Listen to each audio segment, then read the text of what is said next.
Veamos ahora la producción de una multimedia escénica. Sin duda, esta es una de las partes en las que te da más enriquecimiento y más experiencia a la hora de grabar o filmar. Dependiendo de cuáles sean tus gustos, si te gusta más editar video o producirlo o dirigirlo o la iluminación o los encuadres, esta es una de las facetas en las que todos los diseñadores y comunicadores visuales tenemos que experimentar. Sin embargo, como todo, la experiencia te hará más profesional. Te voy a contar acerca de muchos casos que he tenido a lo largo de mi producción. 1. Ten en cuenta que el equipo es delicado. Trátalo muy bien. Cuídalo mucho. La iluminación es muy frágil. Dependiendo de cuál sea tu proyecto, tienes que pensar perfectamente cuáles van a ser tus encuadres. Lo más recomendable es que si tienes muchos movimientos de cámara o muchos encuadres, uses 2 o 3 cámaras para que estén enfocando cada cosa y no hagas a los actores actuar una y otra vez. Esto también hace que no se vea falso o cortado. Hablemos del catering, es decir, la sesión de comida o de snacks, dependiendo. Intervenciones donde son aproximadamente de 4 horas, yo te recomiendo que tengas snacks, frutas, verduras o comidas que sean de fácil acceso, es decir, que no ensucien la ropa o que no sean tan complejas de ingerir. Esto funciona en caso de que las personas que entran en estrés puedan alimentarse y puedan manejar el estrés de manera más fácil. Hay personas que no comen por estrés o hay personas que comen de más por estrés. Tenemos que tener en cuenta estos factores, porque lo que necesitamos es que los actores y todos los involucrados se mantengan más tranquilos. Ahora pasemos a la parte de filmación, iluminación y rodaje. Para la grabación tienes que tener en cuenta el equipo que estás usando. Si es una cámara reflex, tienes que tener en cuenta que tienes que filmar en Full HD. A lo largo de mi vida profesional he cometido algunos errores al grabar. Yo te recomiendo que revises perfectamente antes de grabar en qué formato lo estás haciendo, en qué velocidad e inclusive con qué memoria, porque debes de tener en cuenta tu formato de salida. Si tu formato de salida es muy pequeño, puede ser de menor capacidad o de menor tamaño. Sin embargo, cuando tu producción es para un video, para televisión o para cine, tienes que tener en cuenta que tiene que ser en Full HD. La velocidad de grabación tiene que ser mayor a 29 cuadros por segundo o inclusive en algunas ocasiones 60 cuadros por segundo. Cuando estás haciendo una filmación que va a durar muchísimo tiempo, tienes que tener en cuenta que tienes que tener baterías o la cámara conectada directamente a la luz. También tienes que tener en cuenta la entrada de audio. Lo que yo hago muchas veces es tener 2 entradas de audio. Uso una entrada directamente a la cámara, una directamente a una consola y en algunas ocasiones la entrada de mi celular con otro micrófono. Esto me permite tener varios audios y usar el que mejor me convenga. Para la grabación de entrevistas existen los micrófonos lavalier. Sin embargo, tienes que tener en cuenta que no tenga roces con la ropa o que el sonido de ambiente no entre tanto. Tienes que equilibrar la ganancia para que solo entre el audio que necesitas. Esta fase también es de prueba y error. Tu audio tiene que estar listo para no generar tantas molestias al actor o al entrevistado.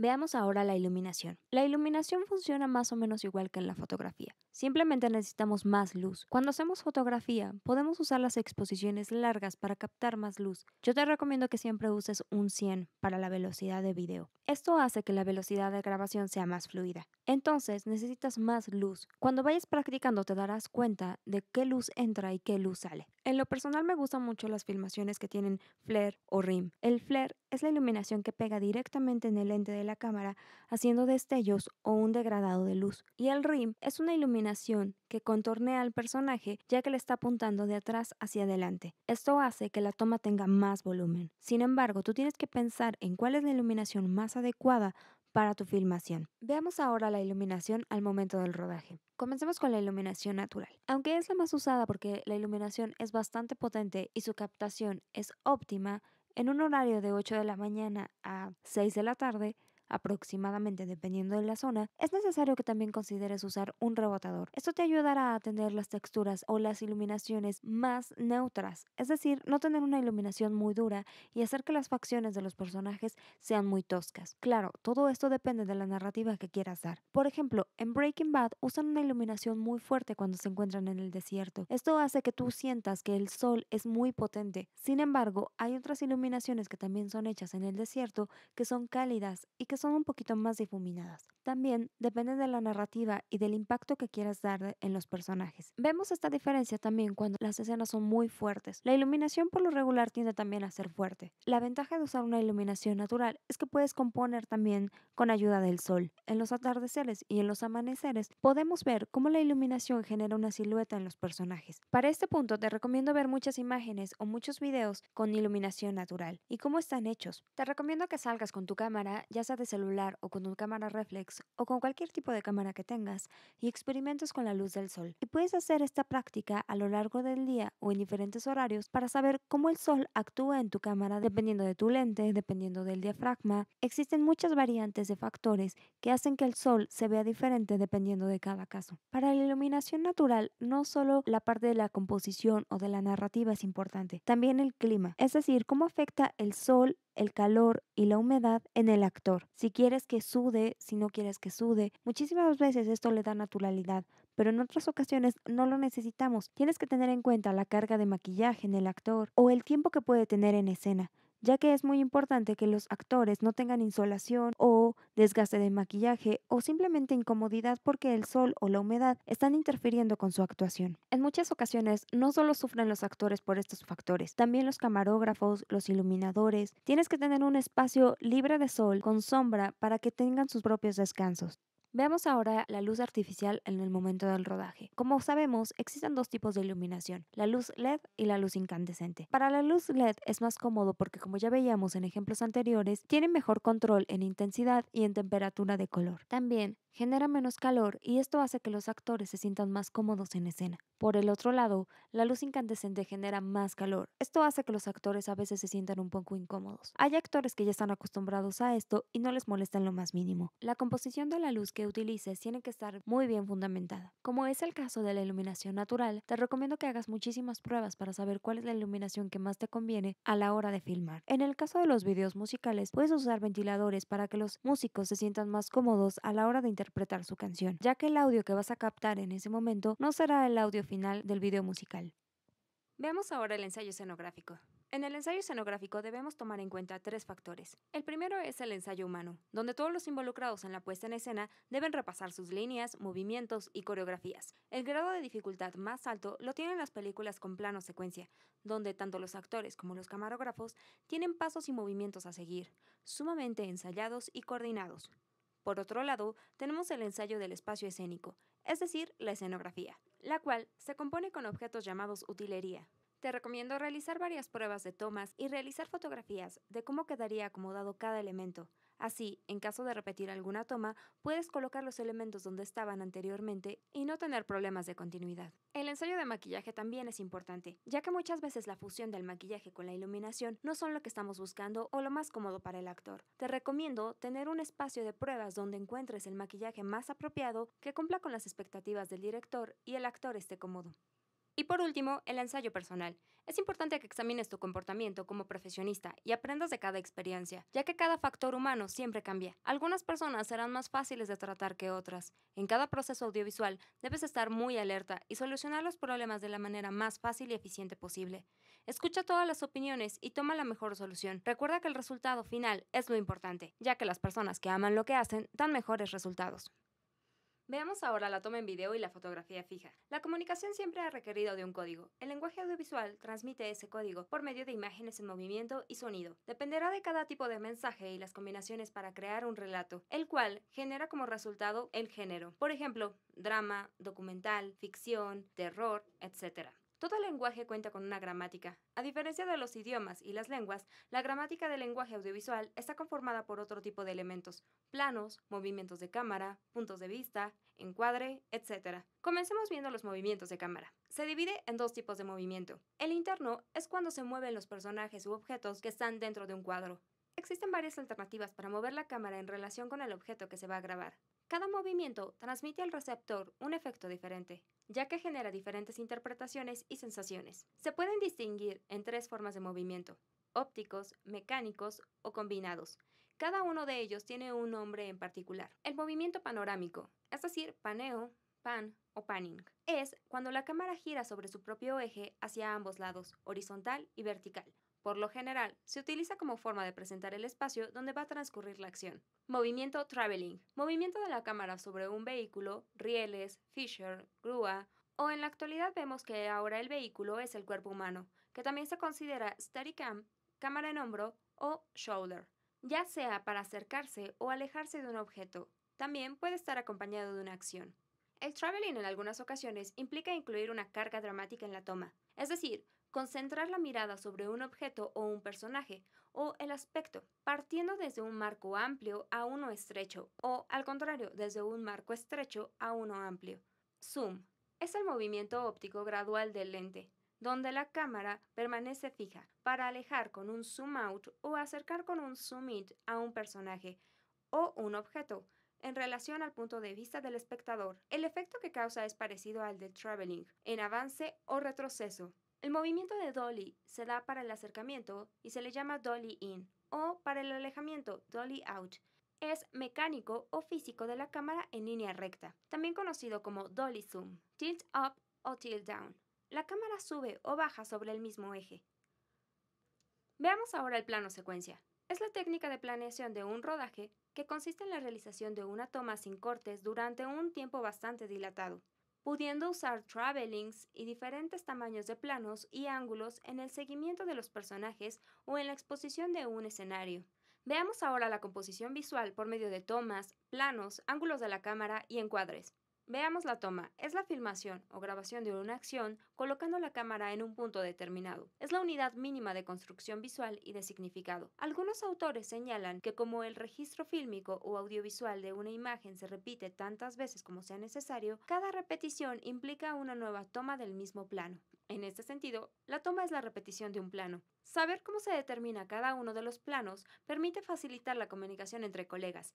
Existen tres tipos de planos. Comencemos con los planos abiertos, donde damos la importancia al espacio, es decir, el lugar donde se desarrolla la historia. Comenzando por el plano general, o long shot. Abarca un grupo grande de personas o un paisaje. En ocasiones, se emplea para mostrar un espacio dramático y ubica a los personajes y a la acción en un espacio determinado. Plano completo. Full shot. Muestra al personaje de cuerpo completo dentro del espacio. El espacio y el personaje tienen el mismo valor dentro del cuadro. Plano americano. American Shot. Presenta a la figura humana desde las rodillas hacia arriba. Es el plano intermedio entre los generales y los medios. Su composición puede llegar a ser un poco incómoda si no hay un ligero movimiento de cámara. En el plano medio, la figura se observa de la cintura hacia abajo. Es el más utilizado en televisión y acepta cómodamente a dos personas dentro del mismo encuadre. Plano medio cerrado. Medium close-up. Revela a la figura humana desde el pecho hacia arriba. Es un plano intermedio entre los medios y los cerrados. Veamos ahora los planos cerrados. Estos dan importancia a las emociones, sentimientos, intención de los personajes y detalles. Primer plano. La figura humana se muestra desde los hombros hacia arriba. Generalmente es la toma de un rostro. Tiene fuerza dramática ya que muestra expresiones faciales. Insert. Similar a primer plano. Presenta uno o varios objetos, también pueden ser partes del cuerpo sin que se vea el rostro o la cabeza. Primer plano cercano o primerísimo plano. Estos son los detalles de la figura humana. Generalmente son detalles del rostro o de las manos. Funciona para dar énfasis a los elementos o a las expresiones. Plano conjunto. Este encuadra a un grupo de personas, a dos personas o a tres personas. Cámara subjetiva. Point of view. Se observa la toma con los movimientos naturales del punto de vista del personaje. Angulación. Esto se refiere al ángulo que tiene la cámara en relación al objeto o al personaje, es decir, la altura, ya sea baja, alta, normal u oblicua. Comencemos con el ángulo alto, o también conocido como picado. Es decir, la altura de la cámara se encuentra por encima del objeto o la persona y la captación es de arriba hacia abajo. Picado extremo o cenital. Toma de arriba hacia abajo en un ángulo de 90 grados. Ángulo bajo o contrapicado. Esto es cuando la toma se encuentra al ras del suelo y apunta hacia arriba para captar el objeto. Toma nadir. Es la toma exactamente con la cámara en el suelo apuntando hacia arriba en un ángulo de 90 grados. Podemos decir que es el contrario a picado extremo. Ángulo normal o cámara a nivel. En esta toma, la cámara se encuentra al nivel del personaje. En algunas ocasiones es fijo y aproximadamente es de 1.7 metros. Ángulo oblicuo. Posición inclinada o diagonal de la cámara con respecto al objeto o al personaje. En esta toma, la cámara se puede encontrar en cualquier altura. Así, al ser inclinada la imagen, el objeto o el personaje se puede ver inclinado. Veamos ahora los encuadres. Es el área que captura las imágenes delimitadas por los bordes de la pantalla, es decir, el cuadro. El resultado se logra al colocar la cámara en la posición precisa según la perspectiva y una posición correcta, determinadas por el escenario. De acuerdo al modo como sujetamos la cámara, ya sea horizontal o vertical, podemos distinguir a través del visor tres tipos de formatos fotográficos: apaisada u horizontal, aberrante o cuadrado. Y por último, vertical. En estos tres formatos tenemos diferentes composiciones. Veamos ahora el punto de interés. Es el que realmente se quiere captar en una imagen. El punto principal para comenzar a encuadrar. Es decir, desechar los elementos dentro del cuadro que no completan con la narración compositiva, ya que dificultan la claridad del mensaje. El punto de vista es transmitir el mensaje completamente diferente. Basta con cambiar el ángulo de la vista o la distancia. Regla de tercios. Se genera a partir de dos líneas equidistantes, dos verticales y dos horizontales.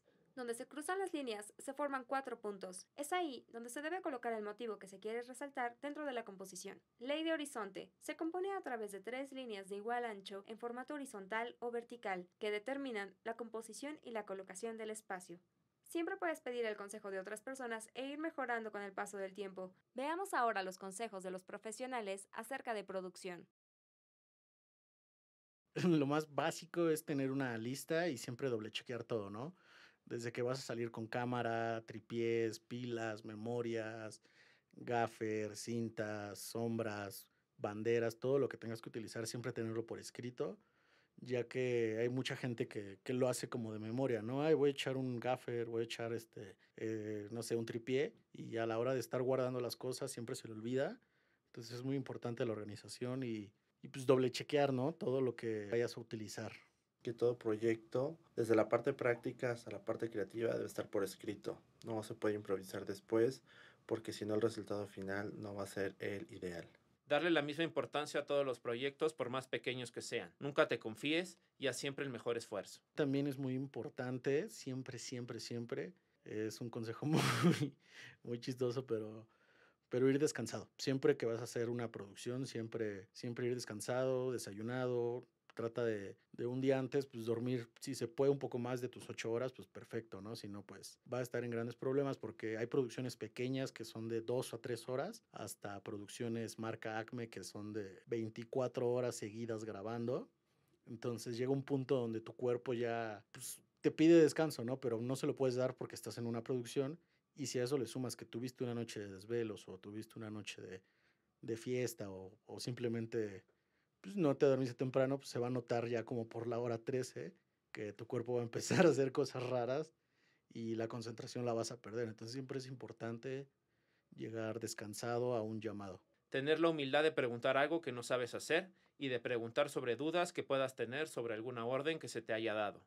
Es estar concentrado siempre en tu tarea. He visto mucha gente que empieza a involucrarse en más cosas. Por ejemplo, si eres un director de fotografía, se empiezan a involucrar en arte. Obviamente tienes que involucrarte, pero no al 100%, ¿no? Tu función como director de fotografía es resolver lo que está entre tus manos. Ya cuando te empiezas a salirte de tu papel, todo se empieza a descontrolar, ¿no? Por ejemplo, hay gente que me ha pasado que supongamos que había una escena que se grababa en 4K para después reencuadrar y por estar resolviendo otras cosas, pues se quedaron en 1080, ¿no? Y cuando son valores de 4K es muy importante conservarlo así, ya que en 1080 técnicamente no te sirve de nada. Entonces es concentrarte siempre en tu papel, sea el que sea. Previo a una producción, en la parte técnica debes tener listo tu material de grabación, desde una cámara, baterías cargadas, tarjetas, micrófonos, asegurarte que tienes todo el equipo para la producción. Si una preproducción está bien diseñada, en el momento de la producción todo va a ser más fácil y rápido, pero sí estar consciente que pueden haber imprevistos que no se toman en cuenta y sobre todo en tomas únicas o caras por su dificultad, siempre estar atento que tengas todo listo, como desde el audio, el monitoreo de audio, tus tarjetas, tu cámara, todo tu equipo. Repetirla podría recorrer los días de grabación y sobre todo el costo, incrementarse. Nunca confiarte y tener tomas de protección. Y no pases a la siguiente toma hasta que estés satisfecho con ella. Ahora sí, experimenta y crea tu propio lenguaje de comunicación. Recuerda que cada toma comunica algo.